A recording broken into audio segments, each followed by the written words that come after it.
ముందుగా మన తొలి వెలుగు ప్రేక్షకులు అందరికీ నమస్తే. ఇవాళ పేపర్ పట్టుకుందామంటే భయం అవుతుంది. మొత్తం హత్యల గురించే ఉంది పాడై.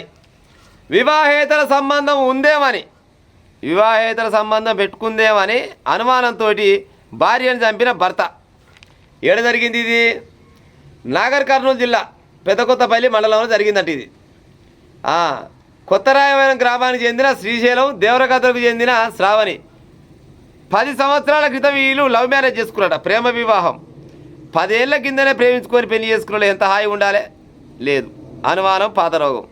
ఏ రోగం ఉన్నోడైనా కానీ బతకొచ్చునేమో, కానీ అనుమానం అనే రోగం ఉన్నోడు ప్రశాంతంగా బతికినాడు చరిత్రనే లేదు పాడై. నేను తప్పు చేయలేదంటే లేదు లేదు నువ్వు తప్పు చేసినప్పుడు ఇదే పని అంటే ఒక్కడే వెళ్ళి భార్య భర్తల మధ్యలో మనస్పర్ధలు రావడంతో శ్రావణి కొన్నేళ్ళుగా పిల్లలతో కలిసి ఇక వద్దుల నాయన నీకు నాకు సోపతి బాగాలేదు ఊరికి అనుమానిస్తున్నాను అనుకొని ఈమె అలాగా కాపురం పెట్టిందట. ఈడ మహబూబ్ నగర్లో నివాసం ఉంటుంది. ఈ శ్రీశైలం అంటోడు ఏడ ఉన్నాడు హైదరాబాద్లో యూసుఫ్గూడలో వెల్డర్గా పనిచేస్తుండట. ఈయన అలాగనే ఆమె అలాగనే పిల్లలు వేసుకొని ఆమె ఉంటుంది, ఈయనేమో అలాగుంటుంది. అయినా కానీ అప్పుడో ఇప్పుడు భార్య భర్తలే పంచాయతీ పెట్టుకుంటేందుకే కలిసేదంట, కానీ కాపురం చేస్తాను కలిసిపోయేదంట. ఇక లాభం లేదనుకొని ఈమె మహిళా పోలీసు ఉంటుంది కదా, అలా పోయి కంప్లైంట్ ఇచ్చాడు. సార్ మేడం నా భర్త నన్ను ఎప్పుడు వేధిస్తున్నాడు, కేసు పెట్టిందట. కేసు పెట్టినాక పోలీసులు కౌన్సిలింగ్ ఇచ్చినట్ట, నీ అంతలు నువ్వు ఆలంతలా నువ్వు చెప్పినా కానీ అప్పుడో ఇప్పుడు వచ్చిపోతున్న తరుణం వల్ల ఏం చేసినట్టు అమ్మర కొడుక, ఇక నా భార్య నా మాట అయినట్టు పోలీసుల దగ్గర కేసు పెట్టింది. ఎట్లా చేసి దీన్ని పని చేయాలనుకొని ఏం చేసినట్ట, ఎట్లా చేసి మనం ఒక దేవుని కాడికి పోదాం, దేవుని కాడి కన్నా ఎట్లా బయటకాయ పోయేద్దాం, బయటకాయ పోయేసి జర సెట్ అవుతామని చెప్పి సోమశీలకు పోదామని చెప్పిండట. సోమశీలకు పోదాం అనగానే ఇక సోమశీల అంటుండు కదా, ఇక సరే ఒకసారి పోయేస్తే ఏమైనా సెట్ అవుతాం అనుకొని ఆ భార్య ఈయన మాటలు నమ్మి సోమశీలకు పోదామని రెడీ అయిందట. రానే వచ్చిందట. మంచిగా వస్తాప్పుడే ఇంత పెట్రోల్ తీసుకున్నట, కత్తి తీసుకున్నట, అతారాలు అన్నీ తీసుకొని దగ్గర పెట్టుకుంటూ బయట తీసుకొచ్చి ఆపంగానే బయట ఎక్కిందట.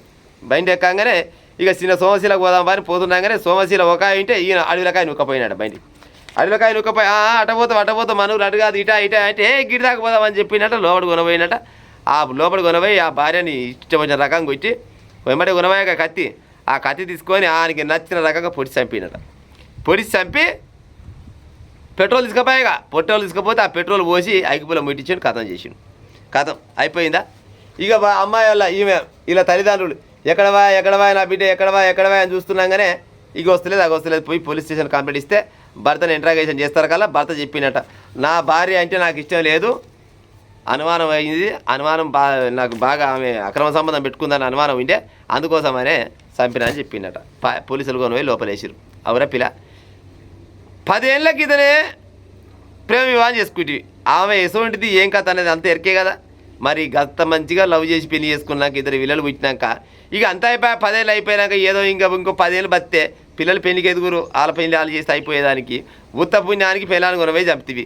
సరే ఒకవేళ నీ భార్య తప్పు చేసింది అనుకో, తప్పు చేస్తే వాళ్ళ ఇంటికి పంపిస్తే కాకపోయిందా? తల్లిదండ్రులకు పంపించి వామ్మ నీ బిడ్డ నువ్వు తీసుకపో, నీ బిడ్డ చెప్తిట్టలేదంటే అయిపోద్ది కదా. కొనబోతీవి, అడవిలో కొనబోయి చంపితీవి. చంపినాక ఆమె చచ్చిపోయే నువ్వు పోయి జైల్లో పడితీవి. ఇవ్వాలి మరి నీ పిల్లల పరిస్థితి ఏం కావాలి?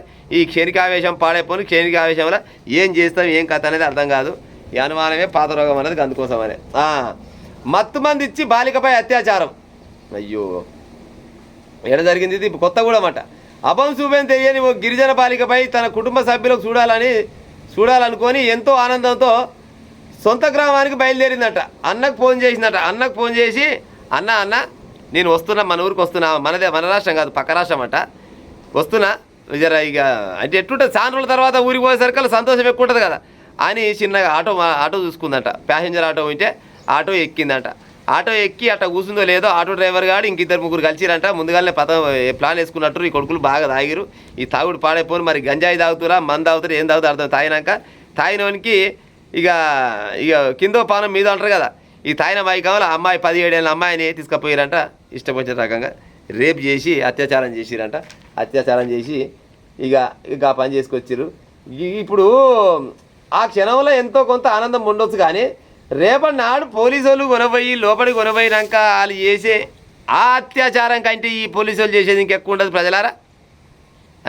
తాయిన మైకంలో 17 ఏళ్ళ అమ్మాయి పైన కట్ట చేస్తే ఆమె మైనరేనా? నాకు తెలిసి ఇసొంటి వాళ్ళని ఉరిశిక్ష చేయాలి. ఏమి లేదు, ఎంక్వైరీ లేదు, లొటపీస్ లేదు, ఆసుపత్రి లేదు. వీళ్ళు చేసిన సంగతి వాస్తవమే, ఆల్రెడీ మొత్తం క్లియర్గా తెలిసింది కదా. వీళ్ళని 10 మంది కాదు 1000 మంది చూస్తున్నాక నడి రోడ్డు మీద ఉరిశిక్ష చేస్తే గిసోని పని మళ్ళీ ఒకటి చేయకుండా అవుతున్నొచ్చని నా ఆలోచన. నేను మాట్లాడింది ఏమైనా తప్పు ఉంటే కామెంట్ రూపకంగా పెట్టి ప్రజలారా ఉంటా మరి ఇక